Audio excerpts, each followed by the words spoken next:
शुरू में तो मैं पढ़ रहा था, बेसिकली बाहर था मैं। वहाँ पर ही मैंने बैचलर्स किया है। आयरलैंड में था मैं तकरीबन कुछ 7-8 साल। अच्छा। उधर बैचलर्स किया तो आप तो फिर। बड़े यूं हैं फिर मतलब। नहीं, यूँ लगता भी नहीं हूँ। जो लोग मिलते हैं उनको भी एक दफ़ा बताना पड़ता है कि नहीं, मैं बाहर कोई 11 एक साल रह के आया हूँ।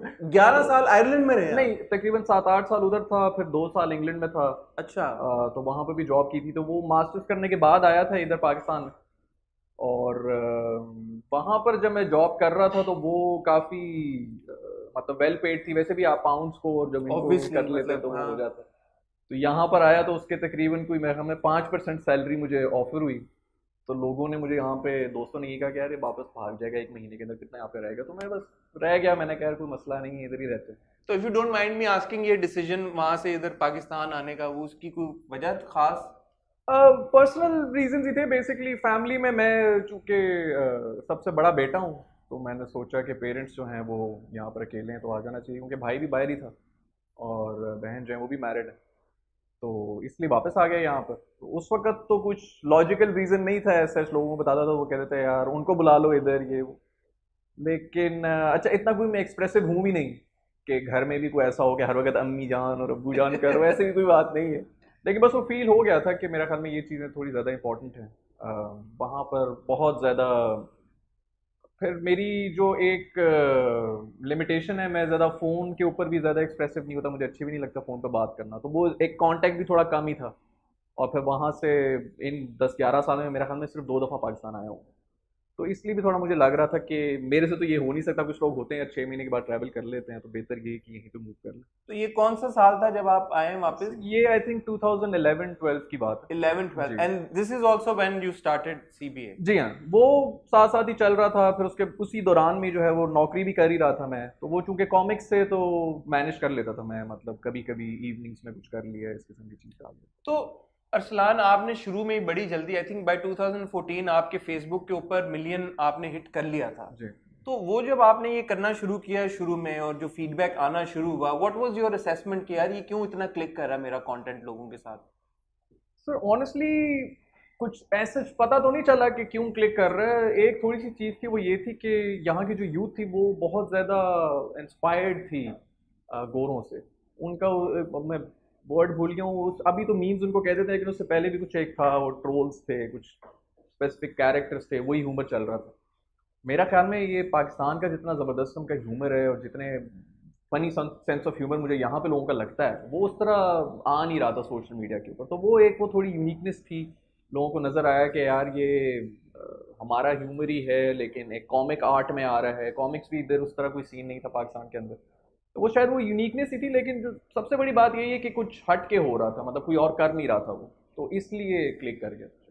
और जो आपका फॉर्मेट हमेशा से रहा, आपने मूवी रिव्यूज भी किए, जी।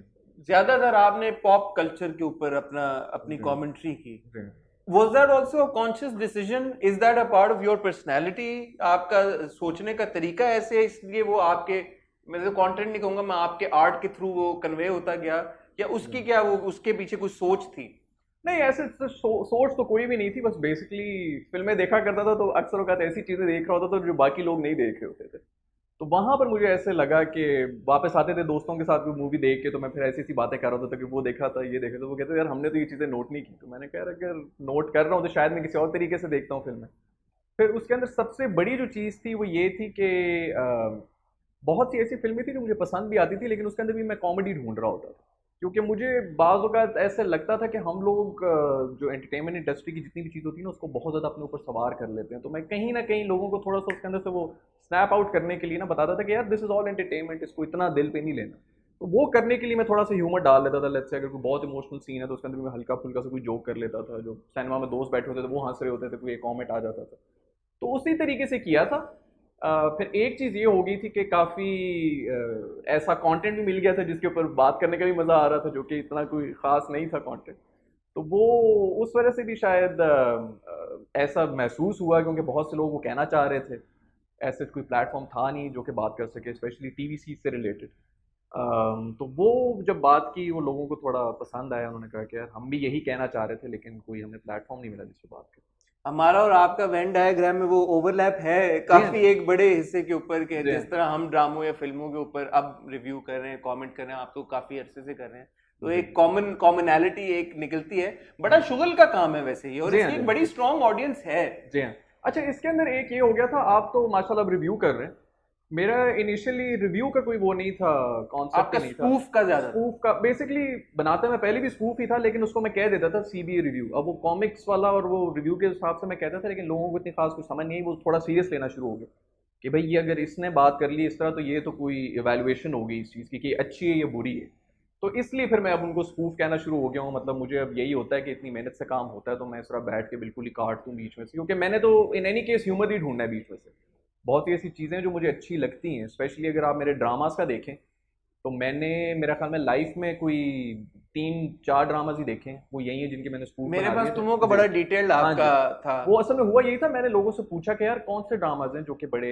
एक तो पहले मैंने खुद देखा था सुनो चंदा, वो ऐसी वो नादिया अवगन मेरे साथ कांटेक्ट में थी, तो उनके फेसबुक मैंने देखा क्लिप, तो मैं फिर यूट्यूब पे देखना शुरू कर दिया। वो तो एक ड्रामा मैंने खुद देख लिया। तो उसके बाद मैंने लोगों से पूछा भाई कौन सा ड्रामा है, तो बड़े लोगों ने बताया जी ये कोई ड्रामा है मेरे पास, तुम कोई 7-8 एपिसोड्स हो गई थी। तो मैंने पूछा था, मैंने स्टोरी पूछी, तो उन्होंने कहा यार इस तरह है, बेगम है, वो कहीं और बंदा है उसमें इंटरेस्टेड होगी। मैं कह रही ये किस तरह मैं देखूंगा।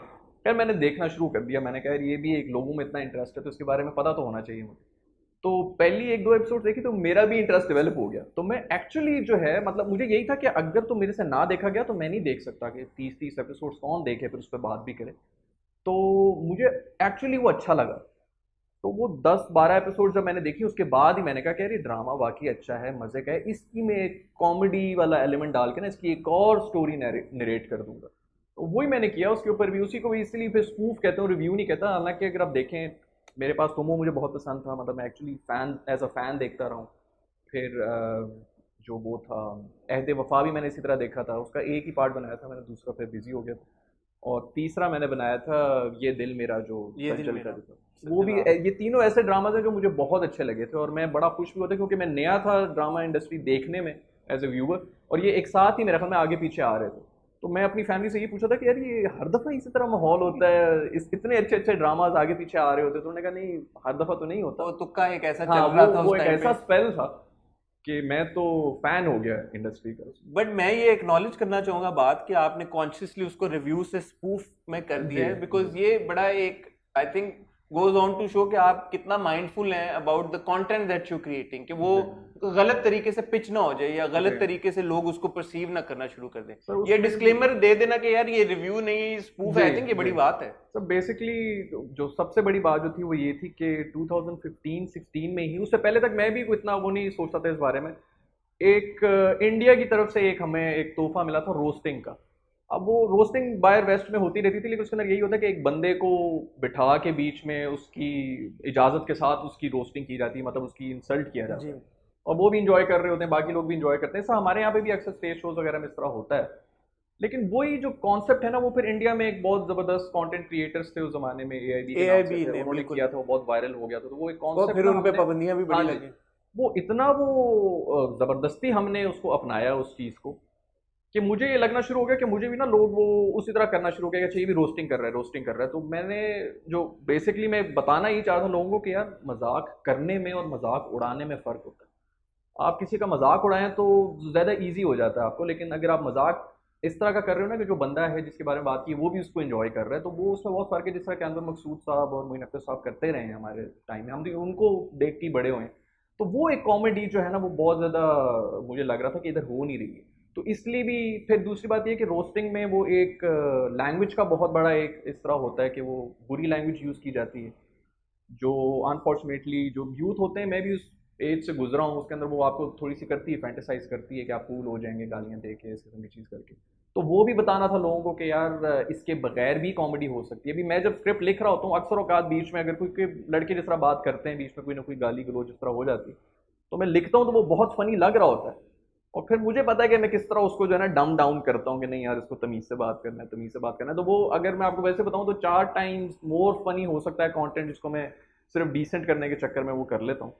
तो एक वो भी रीज़न था कि वो रोस्टिंग का जो एक वो लेवल चलता आ रहा है, हर एक बंदा कोई भी चैनल बना के किसी को भी पकड़ के उसकी इंसल्ट कर रहा है, उसको ख़त्म भी करना था। अच्छा, ये बड़ी एक इंटरेस्टिंग बात है, बिकॉज आपके पास प्लेटफॉर्म भी है, आपके पास वो फॉलोइंग भी है कि अगर आप वो लाइन क्रॉस करके उधर चले जाएं तो आपके तो फिर वारे न्यारे हैं। जो मिलियन है वो इंटू 4 आपके मल्टीप्लाई होके बड़े आराम से आपके फॉलोअर्स इंक्रीज करेंगे, क्योंकि मुझे ऐसा लगता है, not to offend any of our followers, मुझे नहीं लगता कि हमारे व्यूवर्स ऐसे हैं, बट जनरली जो ऑडियंस है, and I won't even say कि Pakistani audience but all over the world, अब एक ये उनके अंदर ऐसा जज्बा या इमोशन पैदा हो गया कि जिस किसी को अगर रोस्ट करना है तो पहले खंजर मारो, फिर खाली मारने कई हद तक काफी नहीं है, मार के पहले इधर मरोड़ो फिर उधर मरोड़ो, अच्छी तरह से 4-5 बार मरोड़ के फिर बाहर निकालो तो फिर मजा आएगा, वरना मजा नहीं आया। और बहुत सारे लोग जो कंटेंट क्रिएट कर रहे हैं वो इस लाइन को क्रॉस करते हैं और वो उस तरफ जाते हैं कि यार के गालम गलोच करनी है तो कोई मसला नहीं, अगर किसी को क्रिटिसाइज करना है तो दिल खोल के तोपें, क्रिटिसाइज नहीं इंसल्ट करना है। हमारी भी यही कोशिश होती है कि हम जो ड्रामा को रिव्यू करें, एक्टर्स को रिव्यू करें, तो क्रिटिक करें, क्रिटिसाइज करें, कंस्ट्रक्टिवली करें, इंसल्ट ना करें। फिर भी कभी कभार खुदा ना खास्ता ना चाहते हुए अनइंटेंशनली हो जाता है, बट हम रियलाइज कर लेते हैं and we try to step back. हालांकि उसमें व्यूअरशिप बहुत एक इंसेन किस्म की आपको मिल सकती है। तो ये जो मुझे आई नो दैट स्ट्रगल, ये जो आप होल्ड बैक कर रहे हैं, आई मीन आपने एक्सप्लेन तो कर दिया, but I want to acknowledge that ये भी बड़ी बात है। नहीं सर, बेसिकली हर बंदा अपनी अपनी जिस भी पोजीशन के ऊपर बैठा हुआ है कोई ना कोई इसमें भी स्ट्रगल कर ही रहा है।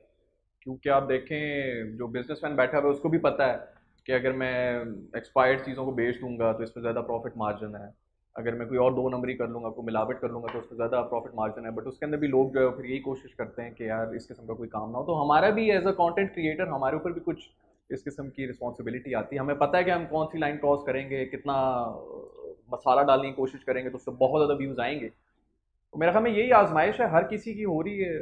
इंशाल्लाह और कुछ ना हो तो अल्लाह ताला इसी में बरकत डाल देता है।